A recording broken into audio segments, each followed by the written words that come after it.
Hello நண்பர்களே வணக்கம். நான் உங்கள் பிரியா. நம்ம இன்றைக்கி பார்க்க போகிற பதிவு என்ன அப்படின்னு பார்த்தீங்கன்னா, நம்மளுக்கு முருகப்பெருமானுக்கு மிக முக்கியமான விசேஷ நாள்களில் ஒன்று பங்குனி உத்திரம். அது எந்த தேதியில் வருது, அன்னைக்கு நம்ம என்னென்ன விஷயங்களுக்காக முருகப்பெருமானை வழிபாடு பண்ணலாம், இருக்கக்கூடிய விரத முறைகள், அப்புறம் தீபம் என்ன தீபங்கள் ஏற்றலாம், முருகப்பெருமானுக்கு என்ன மாதிரியான நாமங்கள் சொல்லி வழிபாடுகள் செய்யலாம், இதை பற்றி தான் நம்ம இந்த பதிவில் பார்க்கலான்னு இருக்கோம்.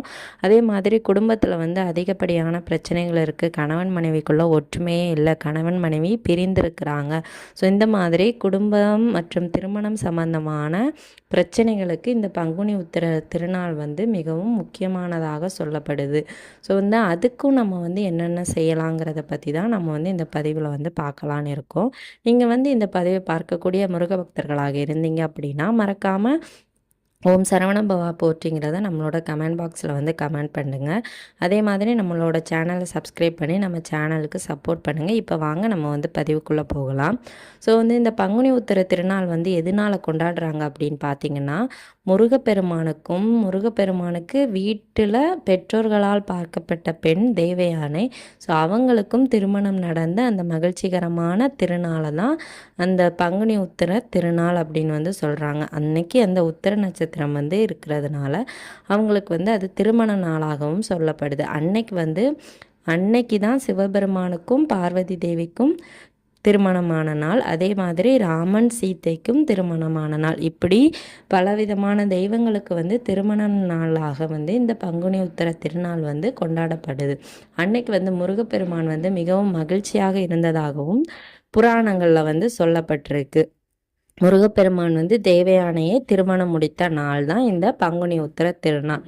ஸோ இந்த நாளில் திருமண தடை யாருக்கெல்லாம் இருக்குதோ அவங்க கூட முருகப்பெருமானுக்கு வேண்டுதல் வச்சு விரதம் இருந்து தீபங்கள் ஏற்றி வழிபாடுகள் செய்யலாம். முருகப்பெருமானோட கோயிலுக்கும் முடிஞ்சால் போயிட்டு வாங்க.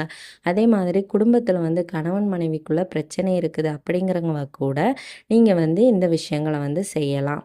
என்னென்ன மாதிரியான விஷயங்கள் செய்யணும் அப்படின்னு பார்த்தீங்கன்னா, நீங்கள் விரதங்கள் இருக்கலாம். விரதம் இருக்க முடியாதவங்க தீபம் ஏற்றி வழிபாடுகளும் செய்யலாம்.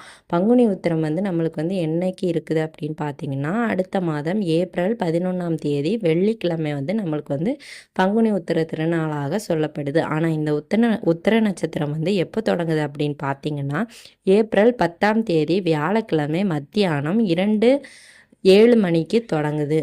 அது எப்போ முடியுது அப்படின்னு பார்த்தீங்கன்னா, மறுநாள் வெள்ளிக்கிழமை மாலை 4:15 வரைக்கும் இந்த பங்குனி உத்திர நட்சத்திரம் இருக்குது. அதுக்கப்புறமா பௌர்ணமி திதி தொடங்கிடுது.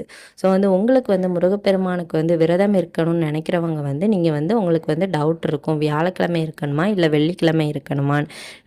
விரதம் இருக்கிறவங்க வெள்ளிக்கிழமை நீங்கள் விடிய காலையில் சூரிய உதயத்திற்கு முன்னாடியே எழும்பிடுங்க.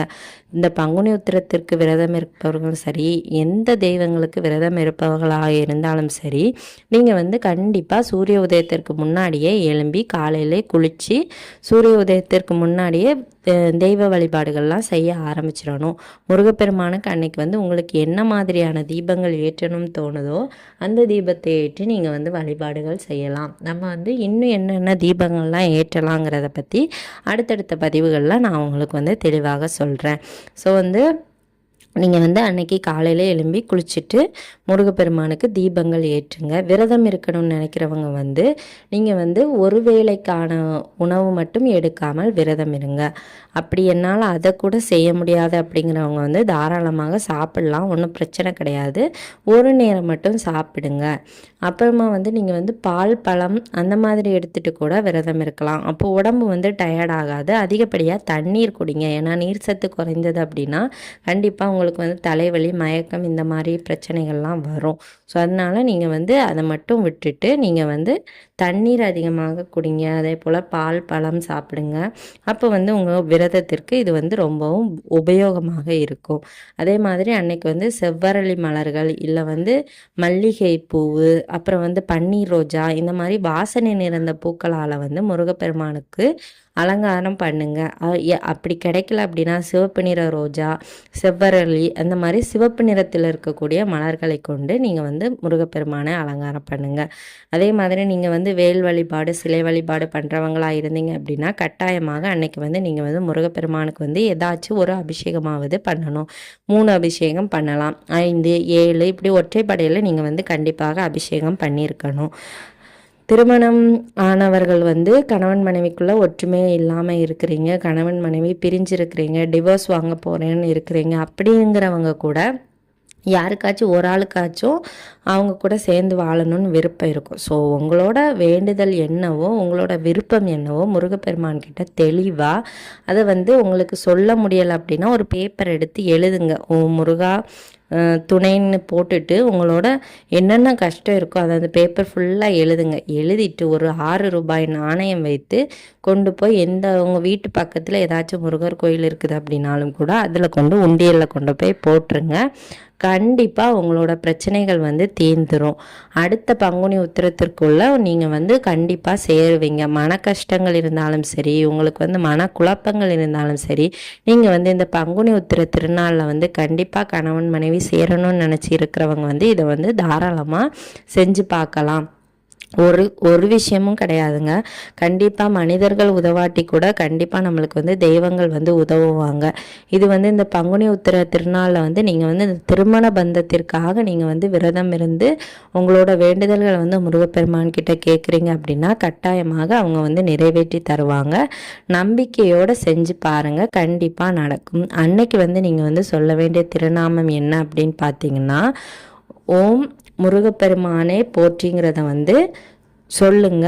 அதுக்கப்புறமா அவங்களோட திருமண நாளில் வந்து அவங்க வந்து நல்லபடியாக சந்தோஷமாக இருக்கணும். அதே மாதிரி நாங்களும் அதே மாதிரி இருக்கணுங்கிறத வந்து நீங்கள் வந்து எங்களுக்கு வந்து அருளாசி புரியணும் இறைவான்னு சொல்லிட்டு மனப்பூர்வமாக கேட்டுக்கோங்க. கண்டிப்பாக முருகப்பெருமான் வந்து நிறைவேற்றி தருவார். உங்களுக்கு வந்து அன்னைக்கு முடிஞ்சது அப்படின்னா முருகப்பெருமானுக்கு ஏதாவது படையல் சாப்பாடெல்லாம் போட்டு கும்பிடுங்க. உங்களோட வேண்டுதல்கள் வந்து கட்டாயமாக முருகப்பெருமான் நிறைவேற்றி வைப்பார். இந்த பதிவு வந்து உங்களுக்கு வந்து உபயோகமாக இருக்கும்னு நினைக்கிறேன். உபயோகமாக இருந்தது அப்படின்னா லைக் பண்ணி ஷேர் பண்ணுங்கள். நம்மளோட சேனலை மறக்காமல் சப்ஸ்கிரைப் பண்ணி நம்ம சேனலுக்கு சின்னதாக ஒரு சப்போர்ட் பண்ணுங்கள். இந்த வீடியோவின் முழு பதிவை பார்த்ததற்கு மிக்க நன்றி.